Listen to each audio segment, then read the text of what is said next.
Hyderabad CCLA commissioner office ఎదుట వీఆర్ఏలు ఆందోళనకు దిగారు. ప్రభుత్వానికి వ్యతిరేకంగా నినాదాలు చేస్తూ ధర్నా చేపట్టారు. బీఆర్ఎస్ ప్రభుత్వం ఇచ్చిన 81, 85 జీవోలను అమలు చేయాలని డిమాండ్ చేశారు. అయితే ఎన్నికల ముందు కాంగ్రెస్ ఇచ్చిన హామీని నిలబెట్టుకోవాలి వీఆర్ఏలు నిరసనకు దిగారు. ఇప్పటికే పెండింగ్ వేతనాలు రాక అప్పుల పాలవుతున్నామని ఆవేదన వ్యక్తం చేశారు. ప్రభుత్వం వెంటనే స్పందించి తమ సమస్యలు పరిష్కరించి ఆర్డర్ కాపీలు ఇవ్వాలని కూడా వీఆర్ఏలు డిమాండ్ చేశారు. వీఆర్ఏ వారసులకు 81, 85 జీవో ప్రకారం మరి వారసులకు ఉద్యోగాలు ఇవ్వాలని చెప్పి ఈరోజు వేలాది మంది ఇక్కడికి ధర్నా చేయడానికి వచ్చి ముట్టడి చేశారు. ప్రభుత్వము కాంగ్రెస్ ప్రభుత్వం అధికారంలోకి వచ్చి 19 నెలలు వస్తున్నాయి. కానీ ఈ చిన్న సమస్య వారి వారసులకు ఉద్యోగాలు ఇవ్వడం అనేది చాలా చిన్న సమస్య. ఒకవైపు ప్రభుత్వం 2 లక్షల ఉద్యోగాలు ఇస్తామని పెద్ద హామీలు ఇచ్చేది. ఇంతవరకు 50,000 ఉద్యోగాలు కూడా ఇవ్వలేదు. వీళ్ళ డిమాండ్ న్యాయమైంది, వీళ్ళకి ఇవ్వాలని చెప్పి 18 నెలల నుంచి పోరాటం చేస్తున్నారు. అయినప్పటికీ కూడా ప్రభుత్వం స్పందించడం లేదు. ఒక్కొక్క వీఆర్ఏ వారసులకు ఉద్యోగాలు ఇవ్వాలని దాదాపు 3,797 మంది మిగిలిపోయారు.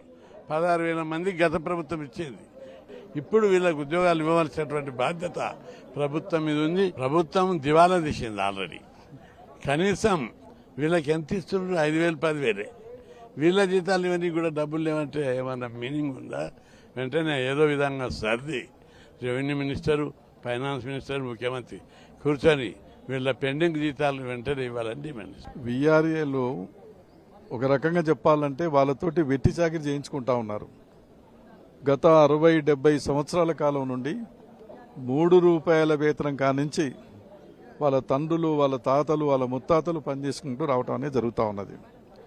ఇప్పుడు వాళ్ళు అడిగేటువంటి డిమాండ్ కూడా గొంతెమ్మ కోరిక కాదు. అది మమ్మల్ని అటెండర్స్నన్నా కనీసం గుర్తించి మాకు మినిమం ఒక 17-18 వేల రూపాయలు జీతం ఇవ్వండి, మేము బతకగలుగుతామని అడుగుతా ఉన్నారు.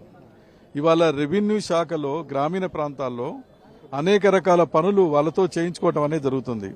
ఏ అధికారి విలేజ్కి పోయినా కూడా ఇక్కడ వీఆర్ఏ ఎవరని చెప్పి అడిగి ఆ రకంగా పనితీసుకుంటా ఉన్నారు. గత ప్రభుత్వంలో 80 రోజులు సమ్మె చేశారు.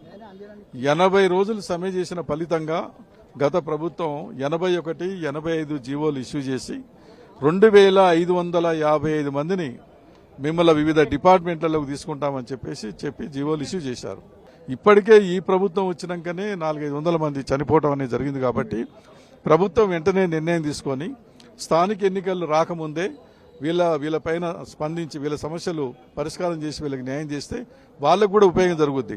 గ్రామీణ ప్రాంతాల్లో వీళ్ళకి పట్టు ఉంటుంది. 50 మందితోటో 100 మందితోటో బలమైన సంబంధాలు ఉంటాయి. వాళ్ళకు కూడా ఉపయోగపడుతుంది. కాబట్టి ఏంటంటే ముఖ్యమంత్రి గారు ప్రభుత్వం సానుకూలంగా స్పందించి వీళ్ళపైన నిర్ణయం తీసుకొని వీళ్ళకి న్యాయం చేయాలని చెప్పి డిమాండ్ చేస్తున్నాం.